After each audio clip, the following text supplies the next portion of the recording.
Hello friends, like, subscribe. We are trying that draw options have been put on our pictures. Friends, I have to choose that beautiful shape for our photo to draw that beautiful pictures. Now it could be filled with different colors and patterns.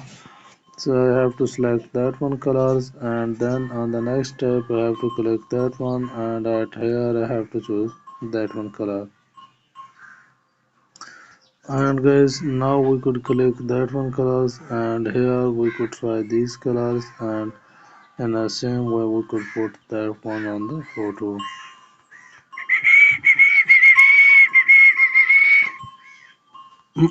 So friends, all these could be tried on it like one by one on the photos. That one. Thanks for watching.